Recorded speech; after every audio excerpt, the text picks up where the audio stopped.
Hello, welcome to the Kitchen Spy. My name is Kate and this is a recipe for beef casserole. So this is just how I make it, but you can be really flexible with the ingredients. If you haven't got any of the particular ingredients I name here, then you can just add whatever vegetables or meat you like. But it is a good recipe, and if you make a big batch of it, it freezes really well. So this recipe I've made here actually ended up making 7 portions. So we ate 2 and then I put 5 in the freezer, which of course at the moment is a really useful thing to have meals ready to go. Anyway, I hope you're all keeping safe and well in these troubled times. And if you are a subscriber already, thank you so very much for that. And if you're not and you want to, please click the subscribe button and the notification bell, and then you'll get to hear when I post new videos. Okay, so let's have a look at the ingredients, and there looks to be quite a lot of them, and actually I forgot to put a couple here which I'll show you later on. So first of all, I've got some shallots, and these ended up weighing 155 grams or about 5.5 ounces. Then I've got a tablespoon each of tomato puree and Dijon mustard. And here I've got a tablespoon of gluten-free plain flour with salt and pepper in it. And here I've got 1.5 teaspoons of thyme, 3 cloves of garlic crushed, and 3 bay leaves. Onions, so this is 2 medium onions, and they weighed in at 215 grams, which is about 7.5 ounces. And then a swede, and this weighed in at 360 grams or about 12 ounces. We've got parsnips here, and this is about 200 grams or 7 ounces. All of these have been chopped, of course. And then some Worcestershire sauce here, which is a tablespoon of gluten-free in this instance. Then I've got a couple of leeks here, which weighed 140 grams, which is about 5 ounces. And then here I've got the beef, which is about 1 kilo of beef, or just over 2 pounds. And then carrots, I've got 266 grams of carrots here. I think it was 3 or 4 carrots. And then a pint of stock made up with 2 beef stock pots from Knorr, and some pepper and some salt. I also have, which I'll show you later, and I didn't put here because I put them to the side in the kitchen and forgot to put them here, which was some mushrooms, about 6 ounces of mushrooms, and a tin of processed peas. Anyway, over at the pan, what we need to do is pop some oil in a pan. So obviously I'm just using spray oil, but you can use however much oil you want to. And we're just going to brown the beef off. So you can see here that I've actually coated it in the flour. What this does is protects the beef during the long slow cooking, but it also adds to the gravy and makes the gravy really thick and lovely. So don't rush this, just make sure that you do it in batches and make sure that they're well spaced out in the pan, because we want to get a kind of nutty brown colour on all of the pieces. And then you'll see at the back there I've got just a dish, and then as the pieces brown I'll pop them into that dish. So the beef that I've used here is a fairly cheap roasting joint, and I've actually chopped it into pieces myself, because I find when you buy the chopped pieces from the supermarket, they're not really very even, and you get some really tiny pieces and then some massive pieces. So I find this is a better way of actually getting meat for using in casseroles. So as you can see now, I'm just placing more of the meat into the pan, and you can see on the bottom of the pan that it's stuck a little bit because there's not much oil, and to be fair, even if there was oil it would, but please don't worry about that because all of that just adds to the flavour. So I'm going to show you now the ingredients that I didn't have at the beginning. So this is the mushrooms, and I've sliced them quite thickly and then chopped them in half. And here's some processed peas, which I'll add right at the end, really, just to give a bit of mealiness to the casserole.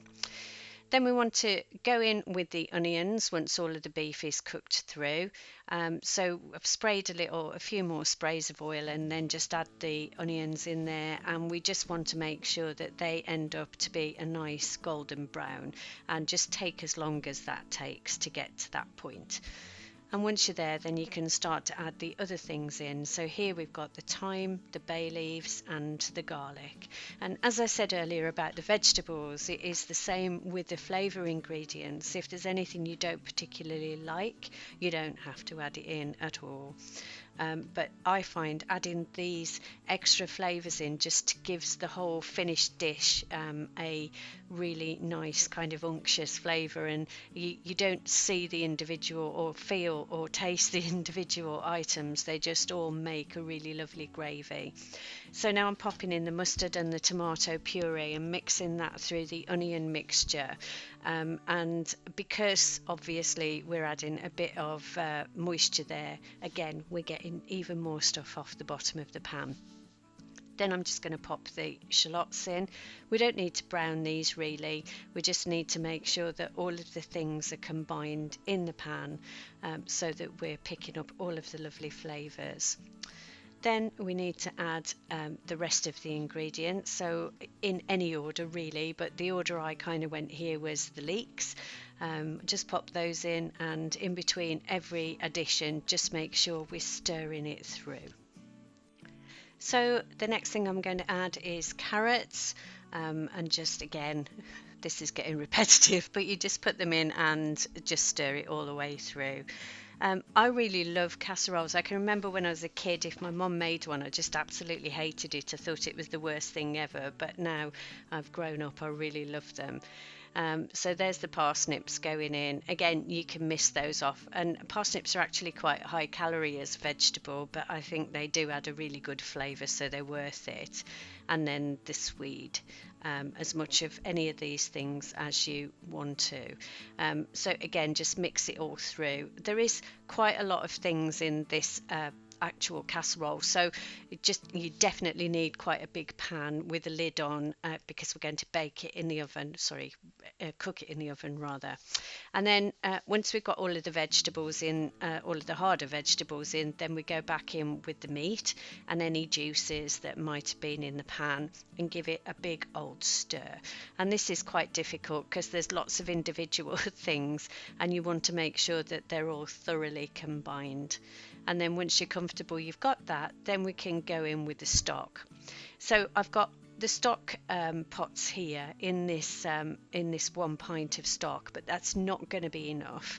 So what I'm going to do is refill the jug with the same amount of water again and just put it in there. But because there's already 2 stock pots in that amount of stock at the beginning, we've got plenty of flavour in there. And then the next thing I'm going to add is the Worcester sauce. To quite a lot of things really, because I do think it just gives a real good depth of flavour. So yeah, we've got a tablespoon here, and these glasses, actually I've used them a couple of times now. These are shot glasses that we had as a gift, and they've got symbols from the London Underground on them, so I just thought I'd start to use them to get things ready for the recipes, just to make the ingredients look a bit more interesting. And then once we've done that, we can add the mushrooms. Now I know mushrooms are a very divisive thing on YouTube, it seems, so you can leave them out if you want to. Anyway, so you give it again a big old stir and make sure that the mushrooms are under the liquid, and then we just need to season it before we pop it in the oven. So I'm just putting some salt and pepper in. Again, if you're trying to reduce salt in your diet, you don't have to salt it, but I do think it's important to have the pepper, because I think that's a really important part of the flavour profile. And once we've done that, we just need to bring it all to a simmer, and then once it's simmering we can pop the lid on, and it's going to go in the oven for about 2 hours on gas mark 3, which is 170 degrees C, which is 150 degrees C fan oven, or 325 F. So that will go in the oven for a couple of hours. So once everything is in the pan and it's started to simmer, as you can see, and this can take quite a bit of time because you've got quite a lot of cold ingredients there, the vegetables and things. But as you can see, it's reached that point now. So I'm just going to pop the lid on and stick it in the oven for about 2 hours. You know your oven better than anyone else, so just obviously make sure that you are keeping in line with your own oven. And there we go, lid on in the oven. So after a couple of hours, we get the casserole out of the oven very carefully because it's really hot. And we just want to have a look at a few things, whether the vegetables are cooked properly, how thick the gravy is, etc. And at this point, if everything is equal, then we would add the peas. So I can see here that the gravy is beginning to get thick and it's starting to look all cooked. So I am actually going to add the peas at this point. Now, processed peas, someone asked me about these. I don't think they're the same. I think they're made from a kind of dried pea, but I really love them. They're quite sweet. They're more mealy in texture than just a normal garden pea, although of course you could use those if you wanted to, or you could actually put a can of beans in. I don't mean baked beans, of course, I mean like a can of cannellini beans or something. But I think having these adds a real something to the casserole. So then I'm just going to have a look to see how the vegetables are going on, and to do that I just lift up a vegetable and just stick a fork in it, and I can see now that actually those are not too bad. I don't like my vegetables too mushy, so I still want them to have some bite, and obviously I'm just trying some of the meat as well, and that all looks really good. So I'm just going to now pop that back in the oven for about half an hour, and then we should be done. So make sure everything is just under the liquid, and final check, and then back in the oven for about half an hour with the lid on. What I really like about casseroles is that whilst there's quite a lot of prep up front, actually once they're in the oven you don't really need to do anything, so they're good for when you entertain people. So here it is back out of the oven after that final half an hour, and as you can see that's made quite a bit of difference. It started to look really, really lovely now, and the gravy is much thicker. It smells absolutely delicious. I really, really love casseroles. There's something very comforting about them. So there we are, we're all ready and ready to serve. So I'm just gonna pop the lid on while I just serve up the rest of the plate, and then I'll show you how it looks.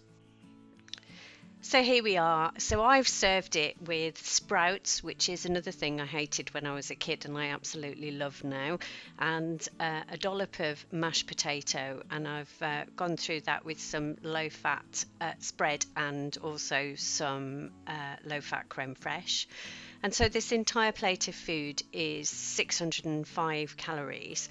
294 calories of that was the beef and the rest was the vegetables, but this was really lovely. As I said earlier, I think it made altogether 7 portions, so we ate 2 of them for our dinner and then we froze 5 of them, so this does freeze really well as well, so it's a bit of a treat when you get it out of the freezer and you've not got any other hassle.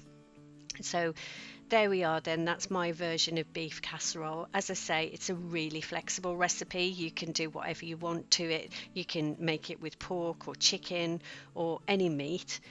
You probably want to change the stock, but all of those things, all of those flavours go right with any meat, and you can swap in or out the vegetables.